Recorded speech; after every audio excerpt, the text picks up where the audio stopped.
স্বাদে অনন্য চারকোনা বিস্কুট আকৃতির শুকনো মিষ্টি জাতীয় গুড় মাখা এই লোভনীয় খাবারের নাম কটকটি। বাংলার প্রাচীন রাজধানী পুণ্ড্রবর্ধন বা মহাস্থানগড় ঘুরতে এসে এই কটকটির স্বাদ নিতে হুমড়ি খেয়ে পড়েন দেশি বিদেশি পর্যটক ও দর্শনার্থীরা। বগুড়ার দইয়ের মতোই পর্যটকদের মাধ্যমে এই খাবারের খ্যাতি ছড়িয়ে পড়ে দেশের সীমানা ছাড়িয়ে বিদেশে।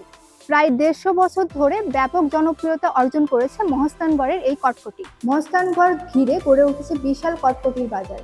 মহাস্থানগড়ে কটকটির সবচেয়ে পুরনো দোকান লাল মিয়া কটকটি ঘর। এই দোকানের প্রতিষ্ঠাতা মোহাম্মদ লাল মিয়া প্রামাণিকের বয়স ৮৩ বছর।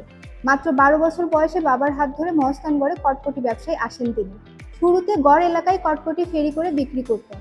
এখন গড়ের নিচে বিশাল কটকটির শোরুম সাজিয়ে বসেন। প্রবীণ এই দোকানি কটকটির ইতিহাস জানাতে গিয়ে বলেন, দাদা জহর মাহমুদ এবং বাবা মোহাম্মদ আলী প্রামাণিকের গড়ে ১০০ বছর ধরে কটকটির ব্যবসা করছেন। প্রায় ৭০ বছর ধরে তিনি নিজে এই ব্যবসার সঙ্গে রয়েছেন। সেই হিসেবে মহাস্থানগড়ের কটকটির ইতিহাস কমপক্ষে ১৭০ বছরের পুরনো।